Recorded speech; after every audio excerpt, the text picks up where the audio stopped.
A visita do diretor da CIA dos Estados Unidos a Moscou provocou uma onda de ações preocupantes por parte do Kremlin. Apenas uma visita de John Ratcliffe e imediatamente 3 países reagem de maneiras completamente diferentes.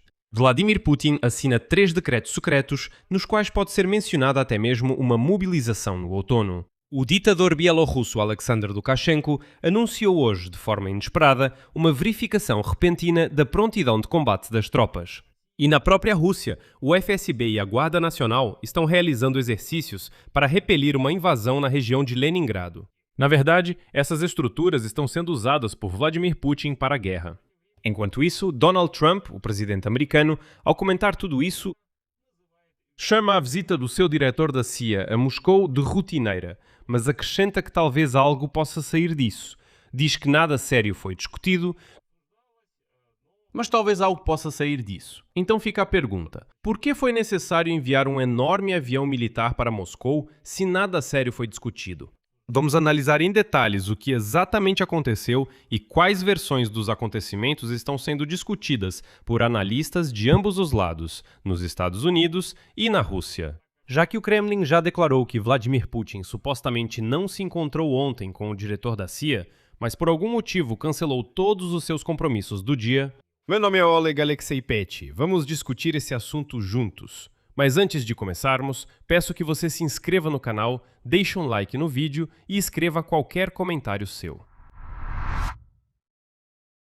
Então, como vocês já sabem, ontem o diretor da CIA, John Ratcliffe, esteve em Moscou em visita. Hoje, o porta-voz do Kremlin, Dmitry Peskov, declarou aos jornalistas que Vladimir Putin foi informado sobre a visita do diretor da CIA dos Estados Unidos a Moscou, mas ele próprio supostamente não se encontrou com ele. Segundo Peskov, houve apenas contatos por meio dos serviços de inteligência. Quando questionado sobre quais temas foram abordados nas negociações de terça-feira, Peskov não respondeu. Ao mesmo tempo, ele classificou os contatos como positivos, pela linha dos serviços de inteligência da Rússia e dos Estados Unidos, mas acrescentou, cito, esses contatos muitas vezes continuam, mesmo nos momentos mais difíceis das relações bilaterais. Mas até que ponto isso vai influenciar, em geral, o processo de retirada das nossas relações bilaterais daquela crise profunda em que se encontram, ainda é cedo para dizer.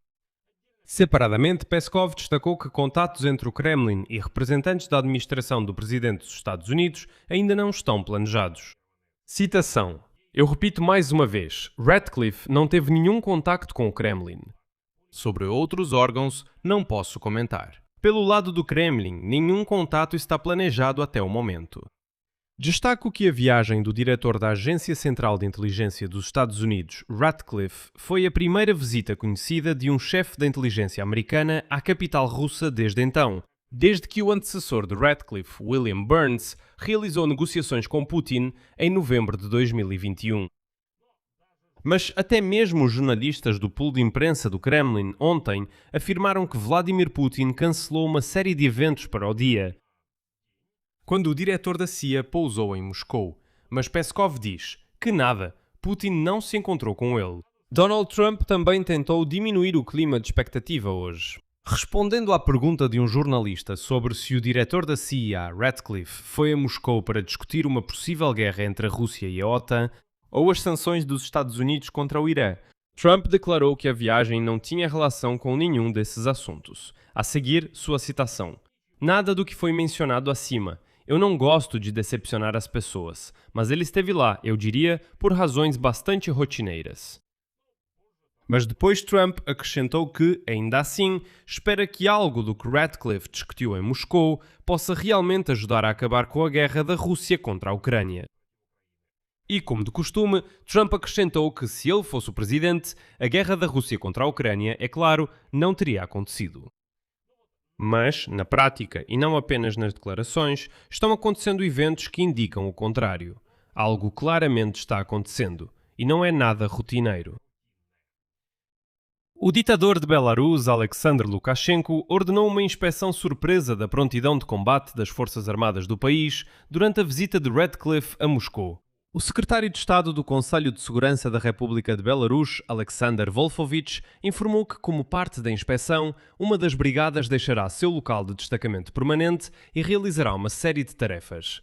Ele destacou que atenção especial será dada aos métodos de neutralizar um potencial inimigo com poder de fogo, levando em consideração a experiência dos conflitos militares na Ucrânia e no Irã. Segundo ele, o objetivo de todo esse evento é verificar a prontidão das unidades e formações militares para conduzir operações de combate nas condições modernas. Além disso, Wolfowitz pediu para não se preocuparem, dizendo, cito, que não está acontecendo nada sobrenatural. Antes disso, o comandante das Forças de Operações Especiais das Forças Armadas da Bielorrússia, Alexander Ilyukevich, declarou que Minsk começou a formação de uma nova brigada de assalto aerotransportada perto da fronteira com a Ucrânia. As unidades devem ser posicionadas na região de Gomel.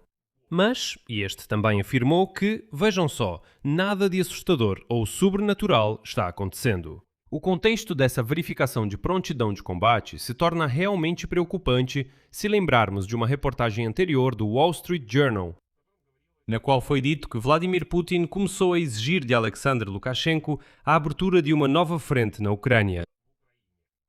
Além disso, segundo o mesmo jornal, Moscou planejava usar Belarus para uma operação contra os vizinhos, inclusive para lançar drones a partir do território de Belarus. Nesse contexto, o presidente da França, Emmanuel Macron, ligou pessoalmente para Lukashenko e o advertiu contra o envolvimento na guerra.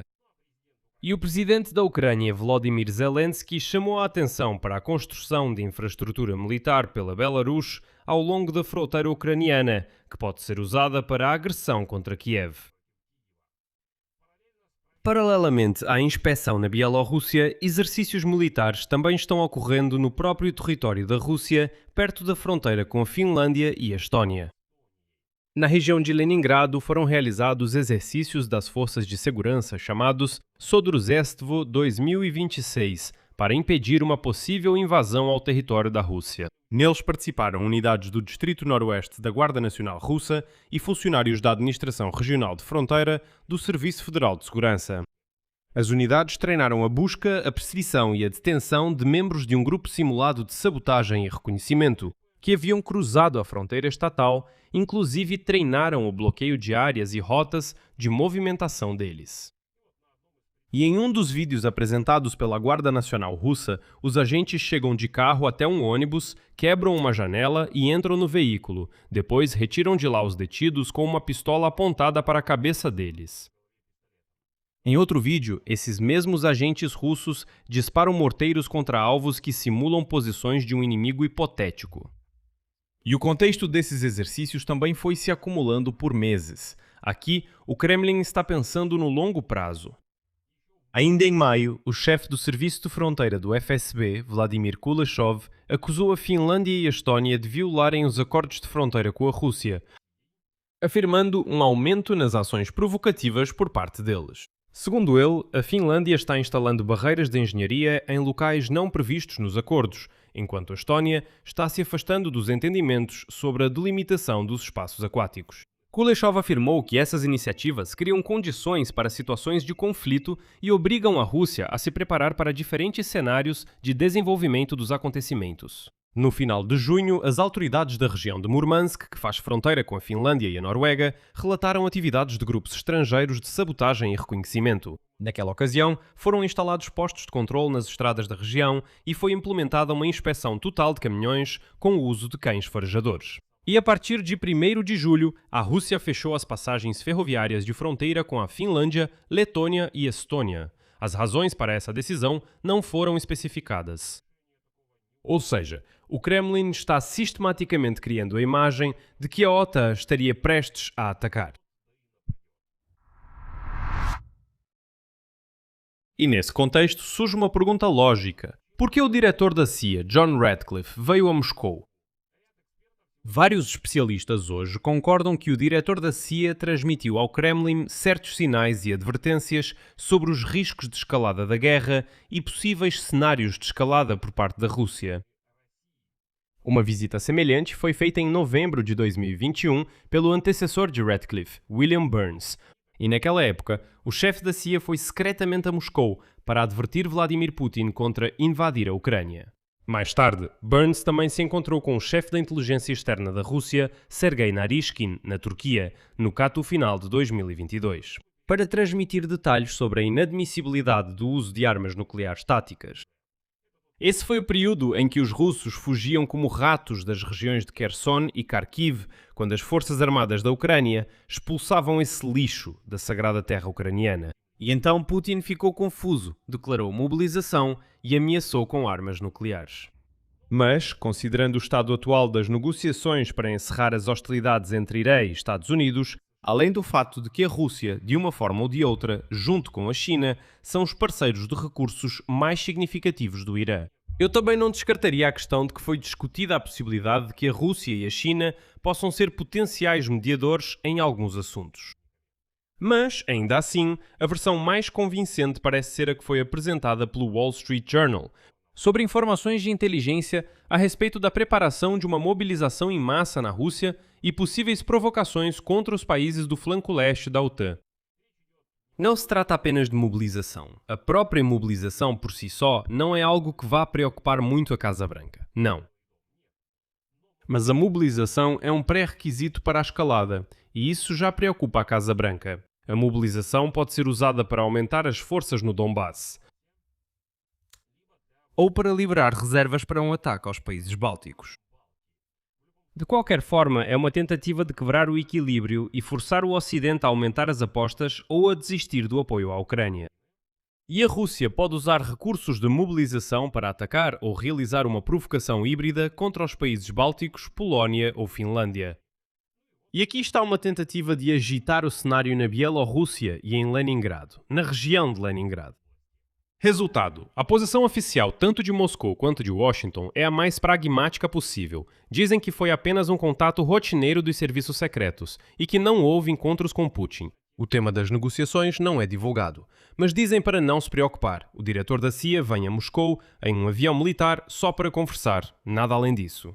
Mas a reação local mostra uma preocupação muito maior. A Bielorrússia de repente verifica o estado de prontidão de combate e transfere uma brigada. A Rússia está treinando a defesa contra a invasão de grupos de reconhecimento e sabotagem diretamente na fronteira com a Finlândia e a Estônia. Bem, e os especialistas concordam que a visita do diretor da CIA, e não do habitual negociador Steve Witkoff, por si só já é um sinal de que não se tratava de diplomacia, mas sim de um aviso duro em meio a informações de inteligência sobre a preparação de uma mobilização e uma possível provocação contra países da OTAN. Em geral, vou deixar reticências aqui. Sua opinião, suas conclusões, escreva nos comentários deste episódio, inscreva-se no canal, ative o sininho e não se esqueça de deixar o like. É isso por hoje, cuidem-se, tchau a todos. Continuação.